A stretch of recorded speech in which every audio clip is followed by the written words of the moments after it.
Welcome to Event Marketing Redefined. I am your host, Matt Kleinrock, CEO of Rockway Exhibits and Events.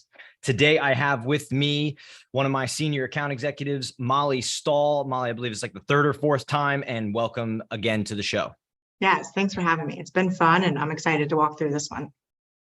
Absolutely. So we have done some breakdowns of brand activations, right? We basically take them, we break them down, and trying to show our event marketers and marketers what successful brand activations look like so they can take information from these and go build their own. Today is cool because we're going to break down our own brand activation that we do. Publix is a grocery store chain in the Southeast, very big one. They are our customer. And one of the cool things that they do is they are a sponsor of the Tampa Bay Buccaneers, a NFL football team.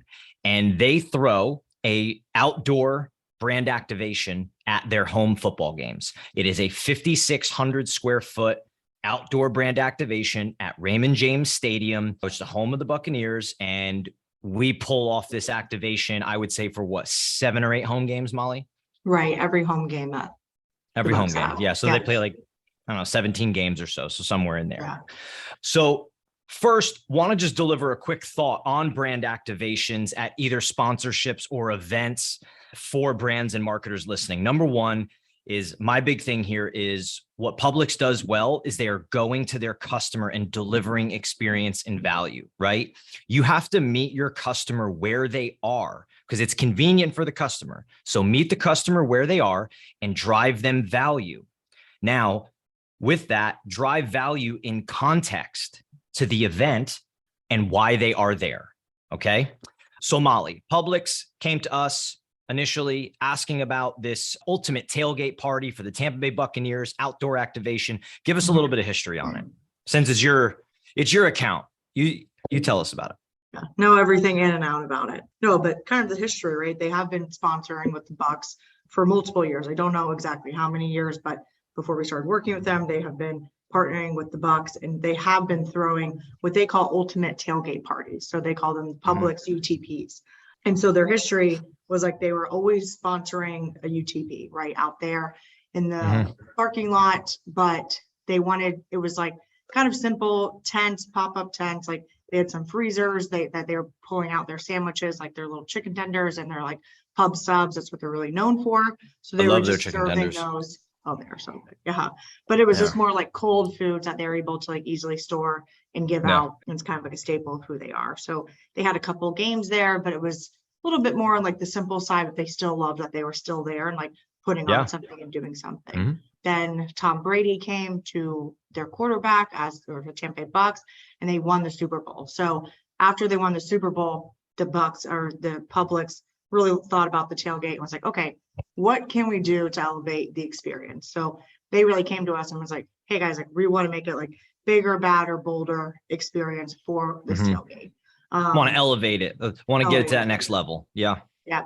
And so then it was like, well, we took on and we started thinking about, okay, like really walked through about how we can make this experience better for them based on what they were doing. Cause it really was on a small scale of, you know, like I said, pop-up tents. There's just a couple there giving out like cold cuts and then just like 1 or 2 games. Yeah. And I think what I loved about working with them on this initially is, again, we're in our second year right now doing it. Last year was the first year. Essentially is they really, our contacts there had a vision for this. And they were like, hey, let's go big. Let's do this right. And asking us to elevate it. So I think, you know, for those of you out there listening, like we have a framework. We call it the brand experience builder framework that we go through with our customers and we go through internally for our own things to ensure that we are putting on customer centric, engaging, and like just quality activations, trade show booths and events. Tailgate, football seems pretty simple. Parking lot, you could do a lot of cool stuff, but I can tell you that we went through this framework and that's why this tailgate is an absolute home run. This thing is packed out 2 years in a row. All the food goes, not patting us on the back, just saying, just because something might seem simple, it's not. You have to go through process. So we're going to walk you through our process on how we came to this tailgate. And then we're going to walk you through what this tailgate looks like, what kind of engagement there is. So the first step The brand experience builder framework has 5 steps to it, right? It's why, it's customer, it's brand, it's goals, and it's experience and engagement. So why? Well, Publix had great whys. And when a customer has a great why, when they have great intent and meaning to what they're doing, it makes everything easy. Publix wants to connect with the community through food. I love that, right? Mm-hmm. Tailgate, football, food, easy. They said they wanted to deliver value and experience outside of the traditional store. They're a grocery store. Most of the interaction and experience with Publix, right, is in a store. They're saying they want to go and deliver value and experience outside a store. Tailgate's perfect opportunity. Last is that the Tampa community is important to them. The fans, right? Mm-hmm. Those are 3 very strong whys, and they start the process in a set direction. This intent is so meaningful when you're creating activations. If you don't have it, I really think, you're really getting off to the wrong start, and you could wander down the wrong path with ideas that don't work. So let's run into customer, Molly. Now, customer, this one fairly simple here, right? Tampa Bay Bucks fans and the surrounding communities are Publix's customer. And essentially that's family. Broke it down into football fans is really the 2 things that we kind of saw. Give me something on the concept of the parking lot that they did, I think is really smart. The location. Yeah. So the location, right? They actually kind of give a little bit more history too about that, is like the Buck Stadium. There's a ton of different activations all around, right? That you can do like with the Bucks, partner with them, but really where Publix is at and what they've agreed with the Tampa Bay Buccaneers is that they're in lot 14, and that is season ticket holders for the Tampa Bay Buccaneers. So that is like right up the alley about what you're saying, like the why, the customer, what you just reviewed, like they're in this lot that really only season ticket holders maybe live in Tampa, the surrounding cities. So it's all they're hitting exactly, not, many out of towners, it's local people, exactly who they want to hit. So it's a great lot to be in because people are coming there that are local, that are season ticket holders. So they are Bucks fans. Mm-hmm. They are. Yeah. It's not out of towners for the most part. Mm-hmm. For the most part, I mean, the majority they're getting and is community. And what I love about this is when you don't have intent, when you don't know the customer, when you don't map these things and don't think them through, you may think you know them, but you can swing and miss on little details. Like what if they just were like, hey, we have this awesome idea. We're going to throw a party, but they don't really dial into it. And they put it in the wrong parking lot. Now they go 1 year, they spend all this money, and it's like, oh man, this is not really the exact demographic per se. This is like away teams. This is a club section. Mm-hmm. I don't know, a sponsorship area, whatever. Right. It's not the right area. I love that about that. And on that note too, there's a couple different partners that partner with the Tampa Bay Buccaneers too. And there's one that's a car wash, and they actually were in like this opposite tailgate lot that they are throwing, and they actually asked it to come over into lot 14 to be in the section because they were getting too many out of towners. And it was great, it was a ton of fun, but they really weren't seeing like, they're like, okay, we're providing value for people that are never going to come to and they're a community car wash. They're in the Tampa area. That's why they're there. I love that. That's a really good nugget there. All right, so we've established a why. We established a customer with them before we put ideas and did cool stuff. The last thing we did was really talk to them about their brand, about the Publix brand. And now, look, I mean, we're 2 years into this, plus a bunch of other really, really cool things with them. Their brand is modest and friendly. It really is. It's a modest brand for sure. I feel like they've reminded us that a million times. They are modest. They're a modest company, friendly. Their whole thing is where shopping is a pleasure, right? I mean, what a good little easy tagline. Where shopping is a pleasure. Yeah, it just sounds nice, doesn't it? So I think from our standpoint, understanding the brand entirely, and that's a snippet of what the brand is, but it's important factors, allows us to when we go to create and come up with ideas and design and pitch them, mood boards, concepts, it's got to hit. They're a big brand, so you can't be off brand. You can't do something off brand. You could have the greatest idea in the world, but if you're off brand, they're not going to want to do it because they're firm on their brand. It is who they are. So this tailgate really had to be on brand. Yeah, I agree. And something on that note too, So we have like DJs, and we'll get into the engagement, I know, here in a minute, but Yeah. we have like a DJ that comes in. We even have like Mhm. a live band come in, but you really have to make sure that either if it's like a live band or a DJ that's coming in, that they're playing music that is appropriate. I've actually had to like, and I go to the tailgates, I see it. You police and it. I police it. Yeah. They're like, who's security? I'm like, that's me. You have people yeah, asking it's you just- if you work for yeah, Publix. it's like, yeah, it's great. But managing the music to make sure that it's in line with the brand.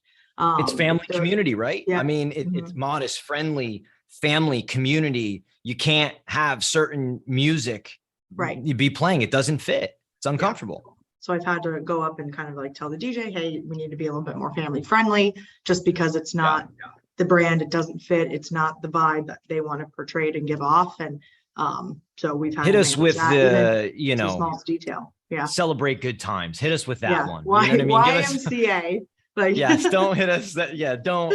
Yeah. I don't need some mid 90s hip hop club song Yeah. going on. Yeah.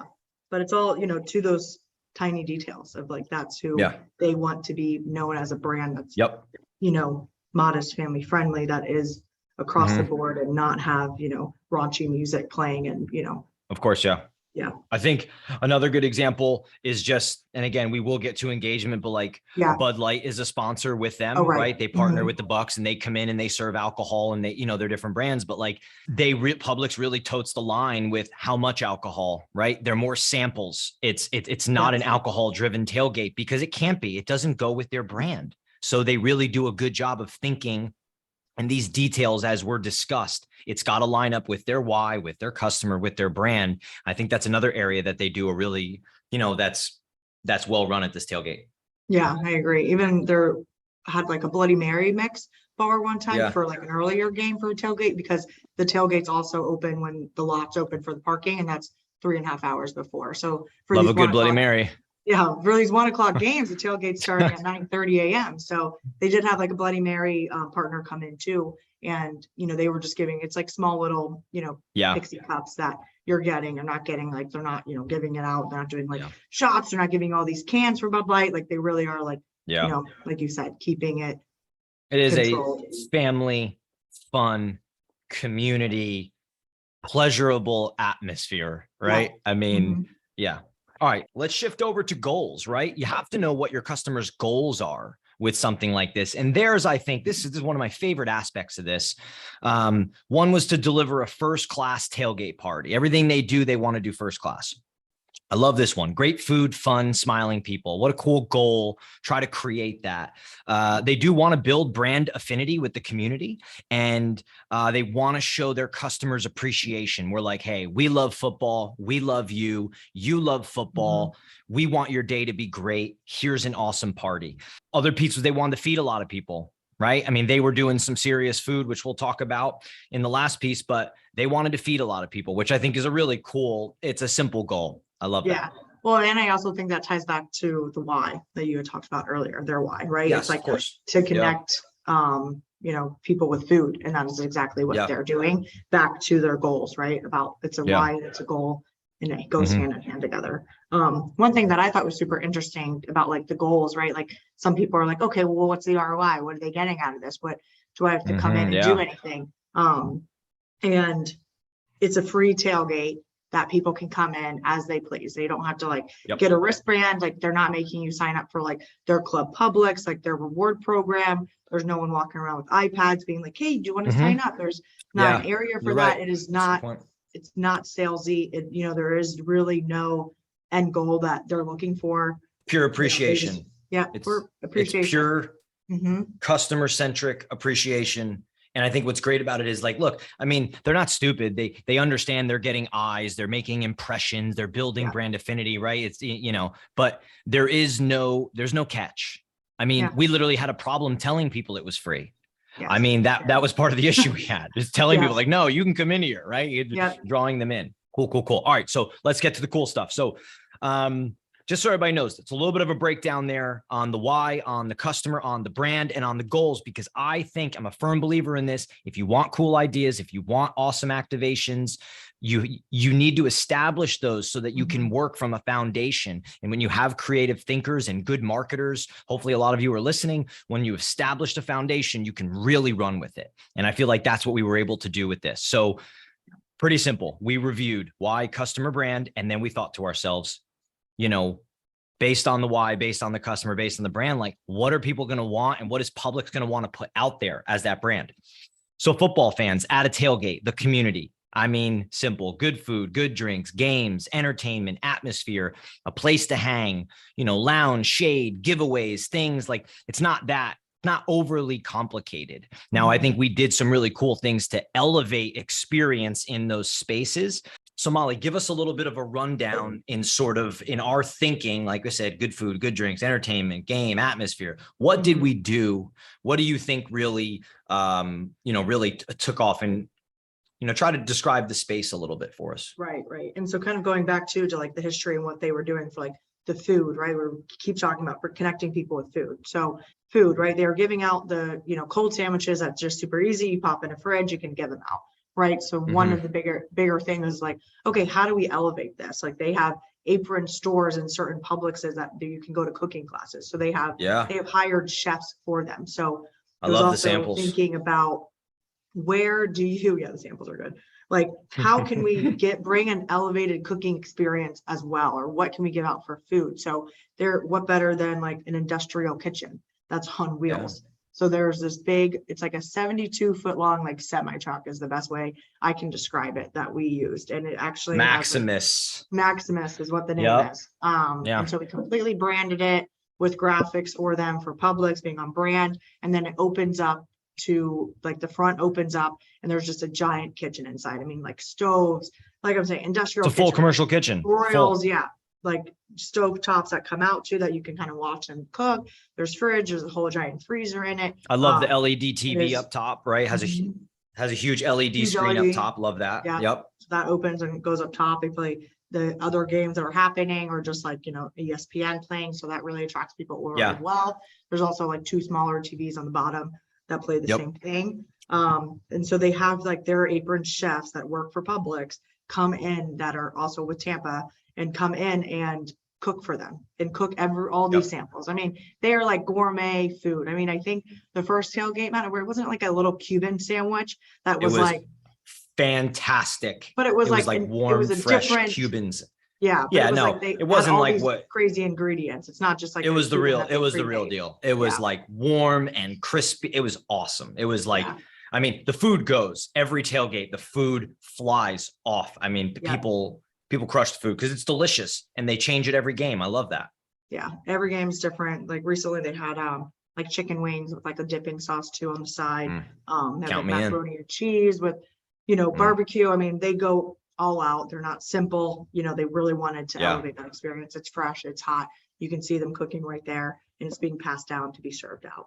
And I think it's great how you tied that back to the why with Maximus, right? It's a 72-foot trailer. It's a commercial kitchen. They want to deliver that experience with food. So that really did elevate it, and it tied back to a why, ties back to what the customer want, and it ties back to their brand. It's perfect, right? What about the games? I thought the games was something that we really, I don't want to say agonized over, but we were like, okay, let's put some like interactive, competitive, fun games. And that was really, I would say, from a piece for me, that was something I pushed hard for, because I know I'm a football fan. I go to games.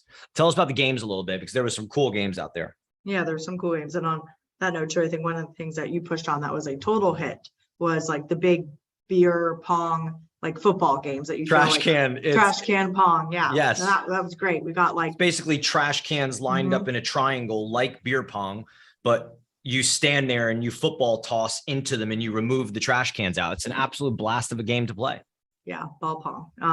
And actually we had like two of those because it was such a hit after we saw like the first game. We're like, okay, we need to add another one of those. Real NFL balls. Yeah. Real NFL footballs. The Bucks, yeah, absolutely. Yep, they provide us with footballs.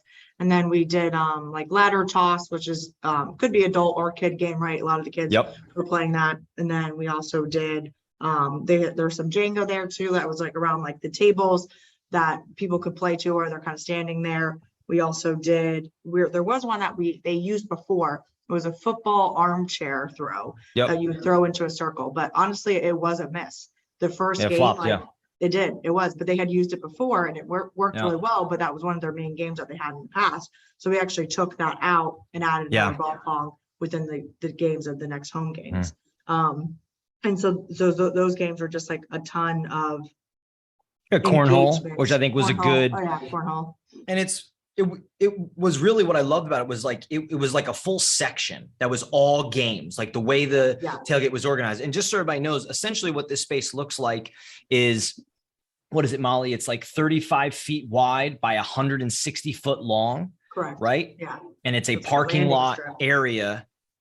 It's like a landing strip. Yep. Yeah. With like grass lawns to the left and right of it. So it's a long strip. And I think, having those games section, putting Maximus in there. We had a really awesome stage, like a big graphics and a big presence with a stage with a DJ on it, which I think was a really nice set in the back there. It was near the games, which made that whole area really fun. And then really more towards up the front and on the side on the lawns, we built like these lounge and shade areas, these places where people could relax, right? I mean, we had a good bit of shade because people want to hang out. It's hot. It's Florida. Yeah, it's hot. And then we had like standing tables too, where people can take the samples, go stand under the tents, eat the food. We also had, like they said, like the lounge chairs with like, 15-foot umbrellas that were under there. So there was a lot of shade, a lot of seating, and a lot of standing tables. With like brand. I thought that was so vital because like I've been to tailgates, you roast in a parking lot, and I do want to hang somewhere, but I also don't, if there's a place that has like an atmosphere to it that I can sit, relax. Like as a fan, I thought myself as a fan, like that's where I would go. I'd grab a beer, I'd grab some food, I'd go sit down, hang out, I'd play some games. I think one of the biggest things that we did to tie all this together, and we're going to give everybody some kind of link or something so you can go look at the tailgate. It's on our website, rockawayexhibits.com. It's under our case studies. You can go see images of it. It's also on our LinkedIn, Mollie's LinkedIn. It's Mollie Stahl on LinkedIn, my LinkedIn, Matt Kleinrock on LinkedIn. So you can go actually get a visual of what this full setup looks like. Again, it's 5,600 square feet, right? But what really tied the whole space together? Yes, and that is the turf that we laid down on the concrete. So before, they did not use any turf either. So, you're just standing on asphalt. It's like hot, the heat rises. It's kind of a cold atmosphere. Yep. And so laying down the turf in between like the grass berms is like just totally ties and makes the whole entire tailgate. Like I stand there sometimes, I'm like, I can't even imagine what this would look like. It was just all on concrete. It would look horrible. It would. It would just look like it's propped up there. It wouldn't look like an activation. It wouldn't have an ambiance. Like I remember the first tailgate we did. I think you were down there before. No. We went to Tampa for the first one, the very, very first one. And I remember we got a picture from the labor guys of the turf laid, the whole row of it. Yes. And with the grass burns to the left and right of it, we were like, wow. I mean, because, we put a lot of stock in doing that. We spent a lot of money in doing it. It was a bit, I wouldn't say a gamble, but the turf tied the whole thing together for me and made it look like an atmosphere, like a party, like an activation. And it really brought the whole thing to life, I feel like. Exactly. When you talk about like small details too, right? Like you're walking in and it's like you're walking onto like an environment that's different than what you are when you're not on it, right? So it's not like it just flows. It just totally defines the space. It's comfortable. It's cool and like not hot because it's a little bit cooler because they're concrete, but it just really ties it all together. And I think it goes back to what they originally asked us. They asked us for an elevated experience. They wanted to elevate this tailgate party, right? So, you're out in the parking lot. It's all concrete everywhere. It's a tailgate. People got tents. There's things going on, music. You walk into this thing, it's different. It's totally different. It's like you've left the parking lot per se. Yeah, exactly. We threw a concert. We did the last season. We threw a concert. Last game, we threw a concert. Season. It was, Yes, last whole game, concert. Big stage concert at the tailgate.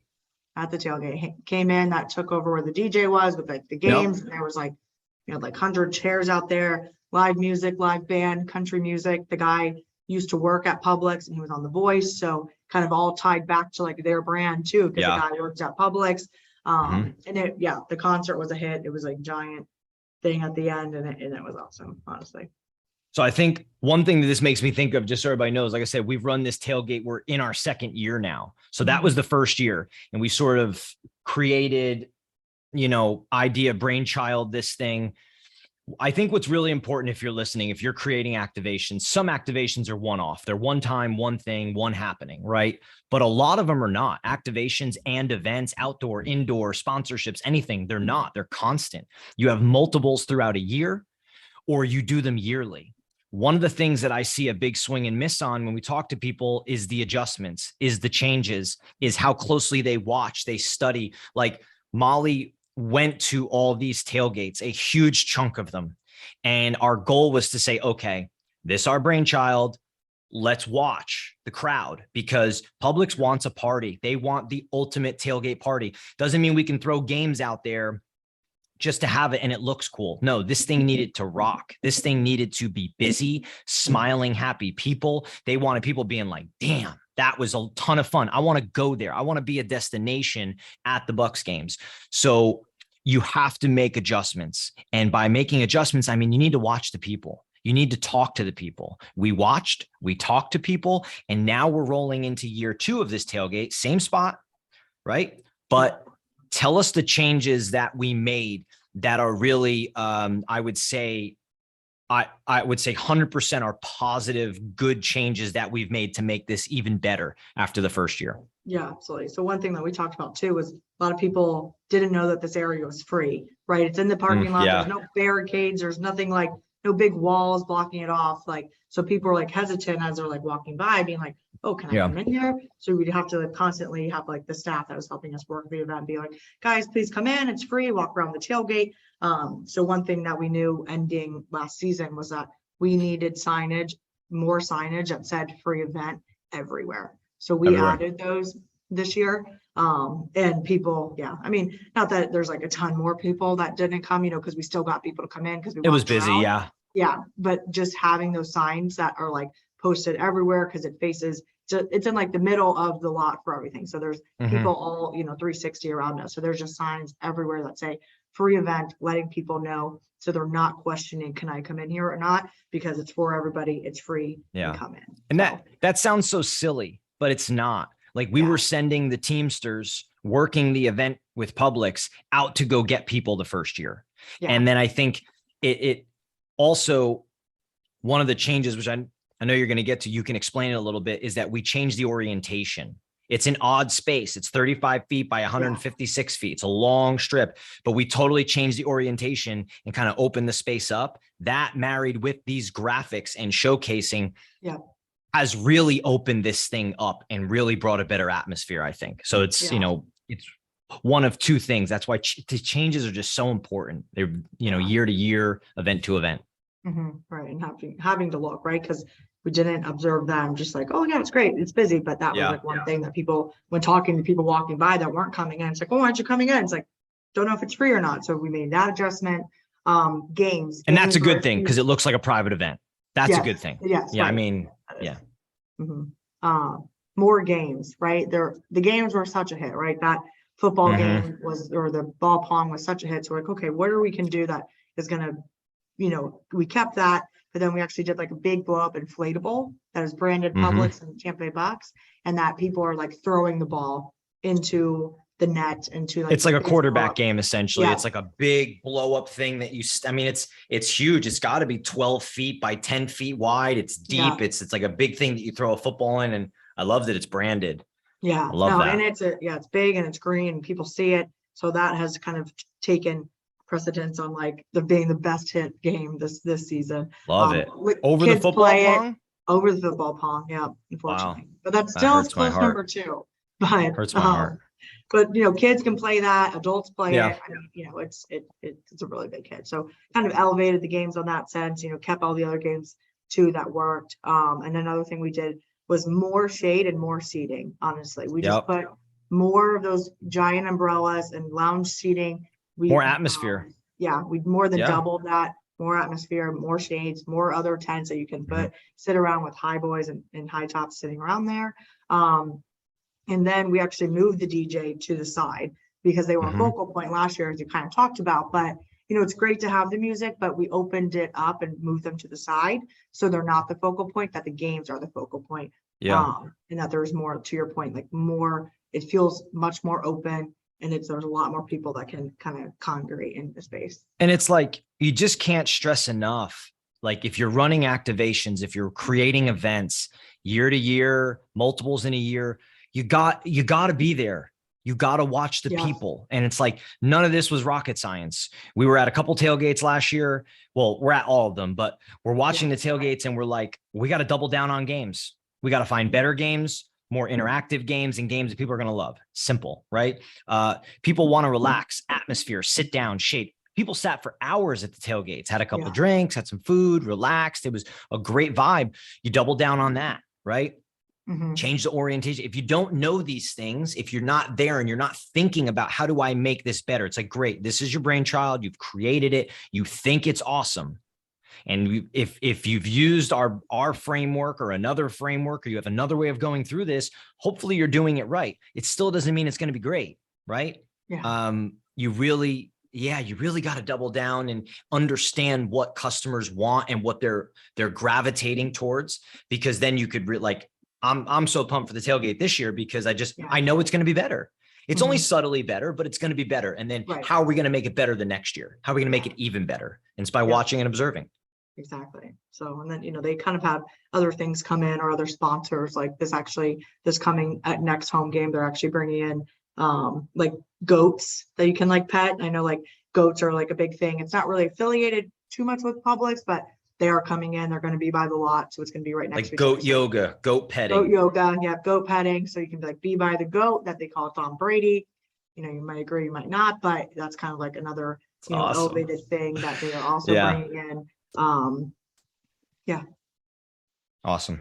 Give me a good, what would you, if you had an event marketer, a marketer, somebody that's looking to create their own activations through a sponsorship or an event or something, what's something that you've learned with these tailgates and what we've helped Publix create and elevate?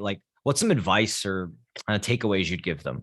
Right. And I really think that's about, you have to think about your brand and what is an experience that makes sense to the audience that they are going to come to, right? Because what we've been talking about, you could think it's the greatest. If the Publix tailgate was not in the specific lot, it would probably be a miss. And that's such it would flop. What a really good point. Yeah. Right. And so you have to know where your audience is and what is the experience that's going to make sense to that audience to be able to connect it back for everything to flow and work and to hit your goals and objectives, no matter what they are. Yeah, I think it's a really good point, because it also goes back to, I think about this now. I remember when we were first doing this, the space is an odd space. 30 foot wide by 150 foot in length, right? With grass berms on the side that angle in, right? So we had a hard time orientating this space, but we prioritized things. We knew what was going to be important to the customer. We knew what was important to the brand. We knew, so we were able to some stuff had to be squeezed in. There's just no perfect way to fit everything into odd spaces at time. You're not always going to get a perfect space. So you have to prioritize things. What makes sense? What makes sense? What makes sense? You also have to think about that customer journey. If you know the customer, you know their football fans, their community people, whatever information you have on your customer, you have to think about, okay, you're approaching this tailgate, you're walking into this activation. What do you want that to be like for them? So you really do have to be thinking that way. Right. Really and do. It's, use this as an example, but you have obviously have to put it back to yours, but the biggest takeaway I think for me is just knowing the experience of the audience. Yeah. What about you? Or at least trying to map it, right? You have to try to map the experience. It's not always easy. Look, this stuff's not easy. You can miss and stuff, but you have to try. I think you have to be trying to, put yourself in their shoes and understand them. I have 3 things here that I kind of want to close with on this, and thoughts for our listeners, essentially, that I think will help them. Number 1 is what I started with. If you're an event marketer at your company, right? Outdoor events, sponsorships, activations, it's becoming more prominent. It is becoming a part of event marketing strategies. And my concept in what I keep saying is go to where your customer is. Think outside the box. Stop thinking about the same B2B events that you've always been in or the same spaces. Where does your customer go? Where can you meet them? That's convenient when you meet them. It's convenient for them. Yeah. Meet them where they are and drive value and experience to them, right? My next thing is, I say this all the time, give the people what they want. I love it, right? Give Yes, the people what they want. I love that. And I think that's great. But that goes back to a bit of the piece of why we created a framework is you have to know the why, the intent of why you're doing something. You have to know, your customer and who's going to be there and why they're there and who they are and what they're after and what would be valuable to them.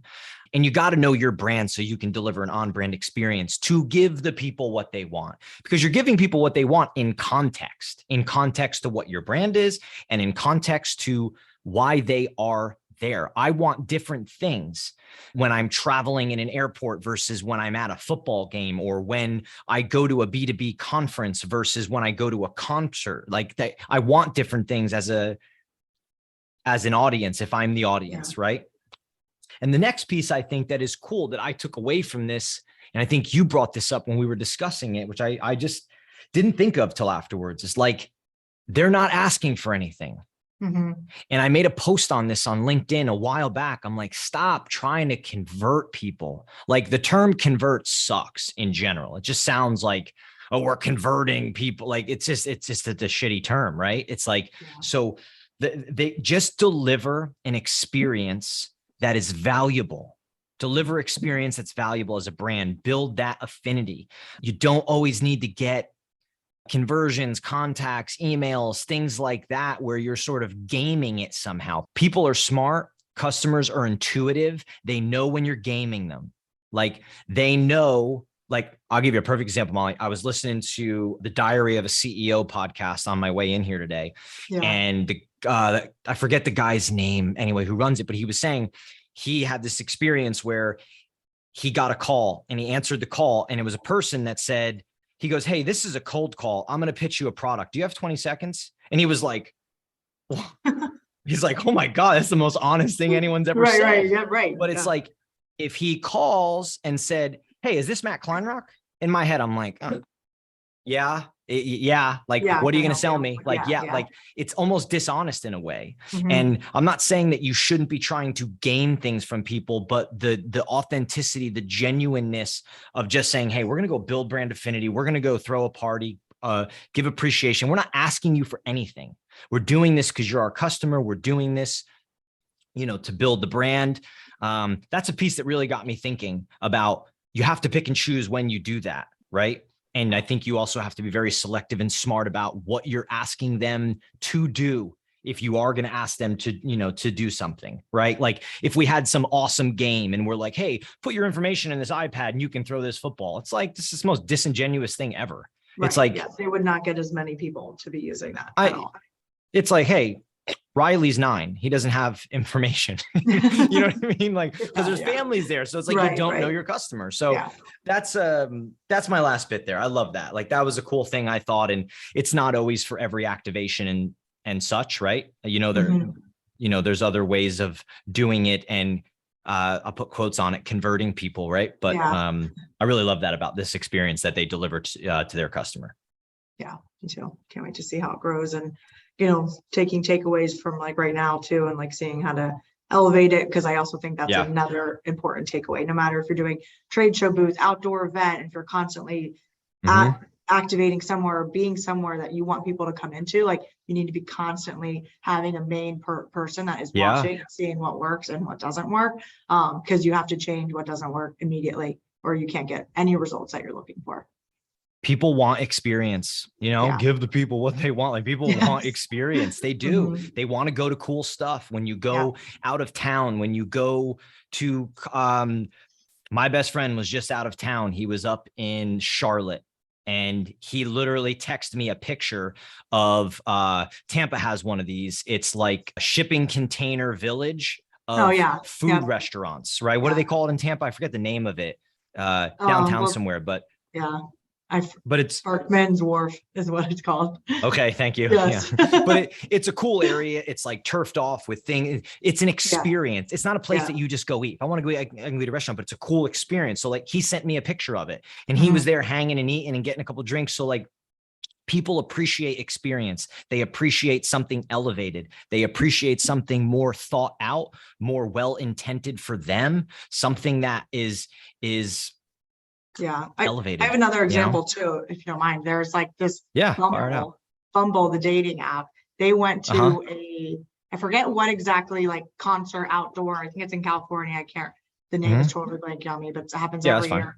Big outdoor concert that they have. And Bumble actually somehow like sponsored with this outdoor concert or festival, whatever it was. And they like put on like an engagement. I don't know. I saw just a couple pictures of it. Don't know exactly what it was, but it was like this big experience that you walked through. It looked like you just kind of hung out, kind of similar to the tailgate a little bit, but on a smaller scale. And it was just cool because like, I mean, they're a dating app company. They're going to a festival where they're probably the target market is, and they're just putting on an event so people see their name like, oh, I should probably get back on that, or just look at that, or just, so it's just another example about a brand going to where their customers are.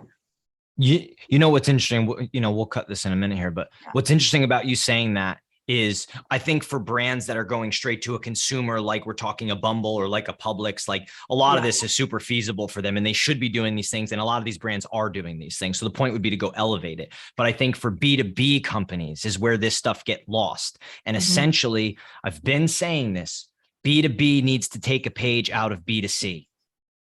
It's not that different.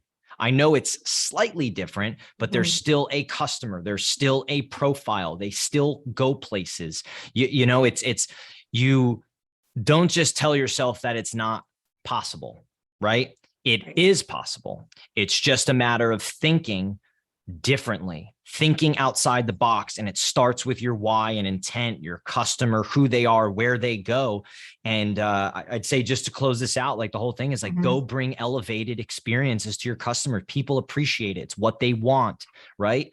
Put a little shock value in it, do something different, do something outside the box, but make sure it's outside the box in the sense that you know who that customer is, so you're kind of hitting the nail on the head there. Yeah, I was going to say we do have a B2B example, but we can get into that later. But we do. No, hit me with the B2B example. I love that. The NAM project. They threw the NAM project. You're right. And but we can we'll leave that for people to think. But it's possible. We've done it and it works. So yeah, maybe we should do a breakdown of that NAM project because I do think that was a really cool project down in Marco Island here in Florida. It is all B2B. It is slightly outside the box. It is different and it is getting in front of the customer, bringing the customer somewhere, right? It's good stuff. It's possible, people. Just open up your mind here. Hey, I hope that you love this episode. I hope that this brought you a ton of value. I hope for you event marketers, you marketers, I hope you are considering how to elevate your brand at events, at sponsorships, activations. Go find your customer, go get in front of them, go build something elevated. This is Event Marketing Redefined. I am Matt Kleinrock, your host, and thank you for being with us. We enjoyed it.